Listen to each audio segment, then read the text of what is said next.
अच्छा, तो आपको कोवलेंट बॉन्ड के बारे में जानना है।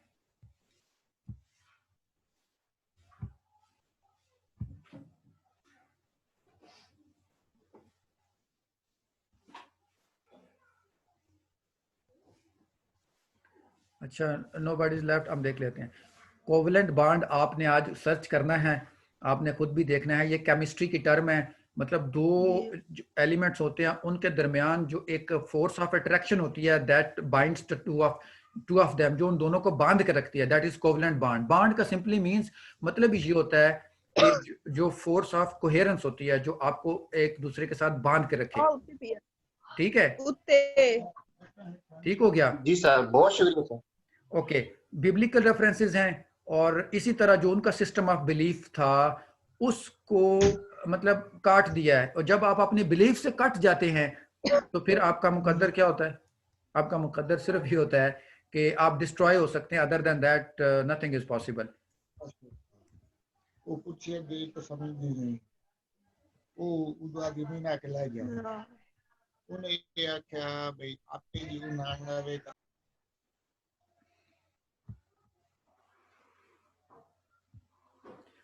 अच्छा, ड्रामेटिक मोनोलॉग्स हैं, जैसे आपने पढ़ा भी है, इसमें हैं एल्यूजन्स हैं बाइबल के, और द टेम्पेस्ट शेक्सपियर का प्ले है, the Devil's Law, Case and myths. ये कुछ रेफरेंसेस लिखे हुए हैं, मतलब ये सिर्फ आपको समझाने के लिए हैं कि उसने कौन कौन सी टेक्निक का इस्तेमाल किया है और कहाँ कहाँ से रेफरेंसेस को तलाश किया है। अब ये फ्रेगमेंट्री फॉर्म्स हैं, एक्स ब्रोकन इमेजेस हैं, सिंबल्स ऑफ वाटर, ये हिचिंथ है, the tarot pack of cards है, द ड्राउंड फिनिशियन है, सेलर है, द हैंग्ड गॉड है। ये सारे के सारे सिंबल्स उसने इस्तेमाल किए हैं। और जाहिर है सिंबल को इस्तेमाल क्यों कर रहा है? In order to heighten the impact of his writings on the minds of the reader. और जो इसकी सीरियसनेस है वेस्ट लैंड को लिखने की, वो सीरियसनेस ऑडियंस फील कर सके। Epigraph to express the subject, क्या Sibal in the Stericon, a woman with prophetic power and long life grows old but cannot die, she is yearning to die। ये हमने पढ़ा था कि एपिग्राफ के अंदर वो स्टेरिकॉन की एग्जांपल देता है कि स्टेरिकॉन जो एक राइटर है, उसने सिबल का एक करेक्टर है जिसे हम वो कहते हैं प्रिस्टेस, वो एक केज के अंदर बंद है, वो मरना चाहती है तो वो मर नहीं रही। तो similar is the case with the modern man after the world war one, कि वो मरना चाहते हैं लेकिन वो मर पा नहीं रहे। The Sibyl's condition suggests Eliot lives in a culture that has decayed and withered but will not end. वो कहता है कि हमारा भी कल्चर ऐसा ही है कि डेथ और decay all the time everywhere is present, लेकिन मसला यह है कि हम इसको एंड नहीं कर पा रहे।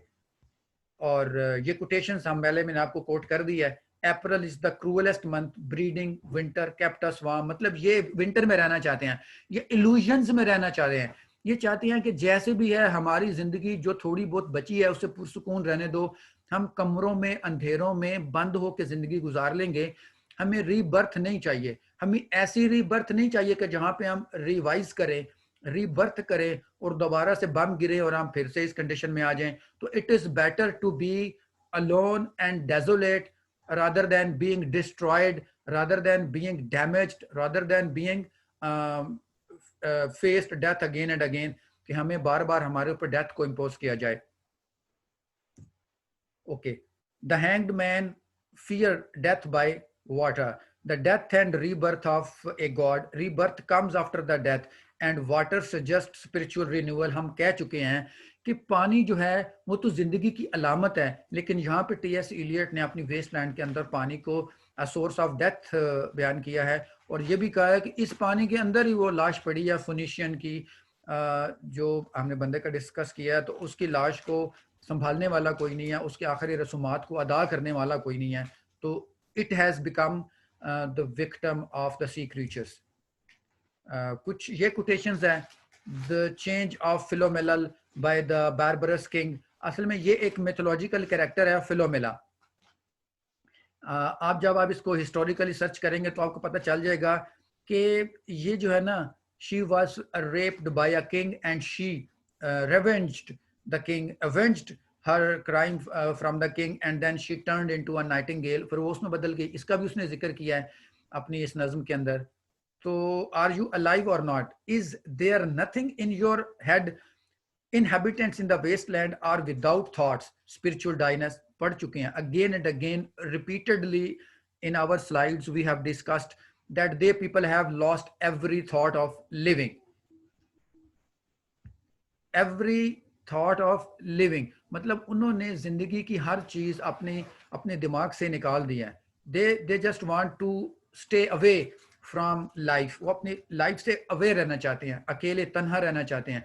वो इस सोसाइटी में आना ही नहीं चाहते जहां पे उनके कोई वैल्यूज बाकी नहीं बची. Those are pearls that were his eyes look. ये भी एक कोटेशन है, उसकी इंटरप्रिटेशन है. This music crept by me upon the waters. ये कोट ली गई है लाइन 257 से. ये शेक्सपियर का टेम्पेस्ट है. देखें उसमें शेक्सपियर ये कहना चाहता है, sea change is the symbol of refreshment and purification. ये इसका सिंबल है जो सी चेंज है. एंड सी जो है, सी अकेला जो सी है, ये किस चीज का सिंबल है? Change is the symbol of refreshment and purification, and the wasteland is a place that is lack of water. मतलब यहाँ पे ऐसी wasteland एक ऐसी जगह है जहाँ पानी है ही नहीं. जो थोड़ा बहुत बचा है वो सिर्फ इसलिए है कि वहाँ पे लाशें गल सड़ रही हैं. This is how T.S. Eliot describes the horrible consequences and destructive critical circumstances after the World War I, where there is no water. Whatever the water is left behind, that is being used for the corpses, because लाशें इतनी ज़्यादा हैं, casualties इतनी ज़्यादा हैं कि जो लाशें हैं वहाँ पड़ी हैं, and the sea creatures are eating them up, वो उनको खा रही हैं. We who were living are now dying. फिर ये वही बात है, एक बंदा कहता है कि हम जो पहले जिंदगी गुजार रहे थे अब मर रहे हैं. People have no belief, कोई बिलीफ नहीं है उनका, कोई अकीदा नहीं है उनका, कोई रिलीजन नहीं है बाकी बचा. I sat upon the shore, shall I at least set my lands in order. वो कहता है कि देखिए मैं शोर पे बैठा हूँ और मुझे नहीं लगता कि मैं अपनी ज़मीन पे बैठा हूँ. जैसे मैं पहले बैठ के इंजॉय करता था सी शोर के ऊपर, ऐसा अब नहीं है. In the myth of the fisher king, ये भी एक कहानी है ओल्ड माइथोलॉजी की. The king is important. Important वैसे हम गुस्ताख को कहते हैं, डिस्पोटिक को कहते हैं, क्रूअल को कहते हैं. And the land is barren. Land जो है उसकी वो बंजर है. Society waits for salvation. अब जो लोग हैं वो तो ये चाहते हैं कि कोई निजात दहिंदा आए और हमारी इस आजमाइश से जान छूटे. In the person of a night, कोई ऐसा निजात दहिंदा आ जाए जो हमें इस मुसीबत से आके छुटकारा दिला दे. Who will come and ask the right question and bring the much needed rain. मतलब एक शख्स आएगा, एक निजात दहिंदा आएगा जो बिल्कुल राइट क्वेश्चन पूछेगा और फिर क्या करेगा, फिर वो बारिश को लाएगा. तो जब बारिश आती है तो डेफिनेटली खुशहाली, वो कहत साली को ख़त्म करती है, खुशहाली आती है. जब खुशहाली आती है तो लोग ज़रा रिबर्थ की तरफ जाते हैं. तो पीपल आर इस स्टेज पे आ गए हैं. ये भी एक रेफरेंस है जो कोटेशन के तौर पे हम उसको इंटरप्रेट कर रहे हैं. ये भी इस नज़्म के अंदर T.S. Eliot ने इस्तेमाल किया है. और स्टूडेंट्स ये हैं कुछ इंपॉर्टेंट स्टडी क्वेश्चंस. आप जब अपने तौर पे इसको तैयार करेंगे तो आपने काइंडली इन क्वेश्चंस को ज़हन में रखना है और इसके मुताबिक अपने क्वेश्चंस को फॉर्म कर लें. What is the function of the epigraph in the beginning to the poem. आपको पता है जब भी कोई पोएम लिखी जाती है तो उसका जो बिगिनिंग होता है, जो ऑनसेट होता है, जो स्टार्ट होता है, उसको एपिग्राफ बोलते हैं. और एपिग्राफ को क्यों लिखा गया है, इसका फंक्शन क्या है? यकीनन फंक्शन ये होता है कि रीडर्स या अपने ऑडियंस को बताना कि मैं किसके बारे में बात करना चाह रहा हूँ आगे. रीडर्स का माइंड मेकिंग होता है, उसका ये फंक्शन होता है. Is the downward motion significant in the first section. Downward motion का मतलब ये है कि वो जो मैरी है वो पहाड़ की चोटी से नीचे की तरफ आ रही है, तो उसको आपने सिंबॉलिकली रिप्रेजेंट करना है कि व्हाट डज इट मीन और ये क्या रेलेवेंट है कि नहीं. What does the thunder say. Thunder क्या कहता है? What is happening to the wasteland. Thunder तो वो कहता है ना कि ये डिके हो रही है, ये मर रही है. तो आपको शांति शांति शांति मतलब अमन कायम करो, अमन कायम करो, अमन कायम करो, ये वो कहता है. What is the wasteland Eliot's describes. जाहिर है वो कहता है कि वेस्टलैंड क्या चीज़ है. इलियट क्या कहता है वेस्टलैंड के बारे में, तो we have repeatedly gone through this subject matter of wasteland, कि ऐसी ज़मीन जो बिल्कुल ज़ाया हो गई है, मतलब no production, no productivity, no, nothing is sacred there, nothing is pious there, और कोई भी चीज़ वहाँ पे रिबर्थ के प्रोसेस में इन्वॉल्व नहीं है। तो death and destruction, dancing all around, हर तरफ यही चीज़ें डांस कर रही हैं। तो ये it was all about T S. Eliot's Waste Land. Students, I repeat, आपका फिर भी कोई क्वेश्चन है तो आप काइंडली उसको रिपीट कर लें, सो दैट हम फिर भी कोई चीज़ अगर रह गई है तो उसको हम रिवाइज कर लें। एनीथिंग?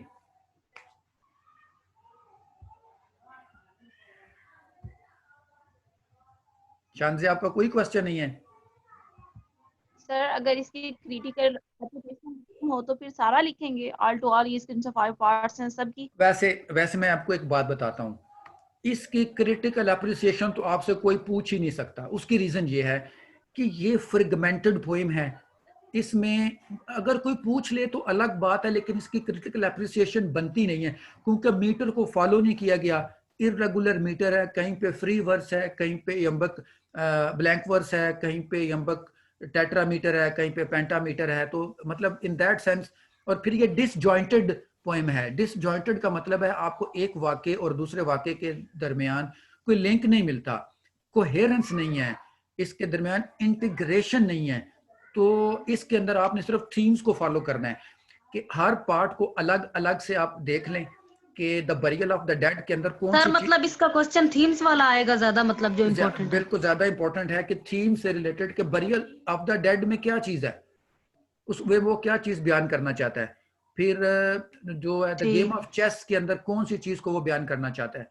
अच्छा, फिर वो तीसरी जो चीज है द फायर सरमन के अंदर क्या कहना चाहता है।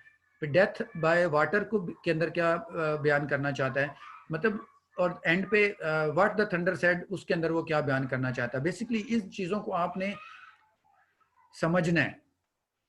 एक चीज याद रखें, अब आपने इस नज्म को करना तो है ही, but if you do it the right way, so then this poem and the concept of this poem will remain for a quite long time in the memories of your brain. The right way to do this poem is to clear your concepts. You will have to get or acquire the conceptual skills out of reading this poem. आपको इस poem को read करने के लिए अपने concepts को clear करें, not for the sake of passing the examinations. जब आप एग्जामिनेशन को पास करने के लिए पढ़ेंगे तो फिर सर मीन्स हर थीम का क्वेश्चन बन सकता है, मतलब? हाँ, हर थीम का क्वेश्चन बन सकता है, लेकिन मेरे कहने का मतलब यह है कि आप इस नज्म को समझने के लिए पढ़ें, इसके कॉन्सेप्ट्स को क्लियर करने के लिए पढ़ें। अब ऐसे अगर आप पढ़ेंगे तो फिर इसका ये नज्म जो है और इसके जो कंटेंट्स हैं, they will remain for a quite long time in your mind. ये आपके जहन में काफ़ी अरसे तक रहेंगे, और फिर आप उसको अच्छे तरीके से एक्सप्लेन भी कर सकते हैं। तो आप इसको पहले तो समझने के लिए पढ़ें, लर्निंग के लिए पढ़ें कि इतने बड़े राइटर ने और क्रिटिक ने ये पोएम लिखी है, तो कौन कौन सी चीज़ें हैं इसमें, क्या खास बात है जो लोग इसको इतना पसंद करते हैं, all over the world it is red widely, पढ़ी जाती है, क्या खास बात है। तो कॉन्सेप्ट में क्या आपने क्लियर करना है, इसमें सिर्फ आपने समझना है। अगर आपने इसको समझने की खातिर पढ़ा तो पेपर में तो आपने इसको अच्छे खासे लिख ही लेना, फिर लिखने का तो आपको प्रॉब्लम ही नहीं है। That is why we often say कि जब भी आप किसी लिटरेरी वर्क को पढ़ना चाहते हैं तो बेसिकली आप उसे समझने की नीयत से पढ़ें कि यार मैंने इसे अंडरस्टैंड करना है, आखिर कौन सी ऐसी खास बात है इसमें कि जो उसने इसको लिखी तो पूरी दुनिया इसको पढ़ती है और मतलब इससे इस्तेफादा करती है और इसको समझने की कोशिश करती है। आप भी जब इस नज़म को पढ़ेंगे तो काइंडली आई रिक्वेस्ट कि आप इसको समझने की नीयत से पढ़ें। हाँ, कोई प्रॉब्लम पेश आती है, you get stuck somewhere, तो you can consult your teacher, आप उनसे पूछ सकते हैं। you can consult your book, आप अपनी बुक से कंसल्ट कर सकते हैं। तो everybody and everything is ready to help you, to assist you, but your job is to clear your concepts। अपने conceptual skills को बढ़ाएं, जब ये बढ़ेंगे तो एक्सप्लेन करने में आपको आसानी होगी। जी, एनी अदर क्वेश्चन?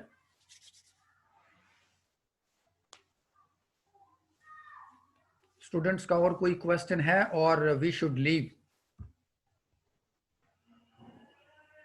चलें ठीक है students. I mean, it seems you have no question. You have understood the things we have discussed today. So this was all about sixth and seventh lecture of today, and inshallah next on the next period on next Saturday and next Sunday would be the last periods of our this session of online classes, and inshallah we will be concluding our syllabus within those 4 periods which are left behind, inshallah ta'ala. Till then, Allah Hafiz, take care of yourself, and please clear your concepts as much as you can. Allah Hafiz.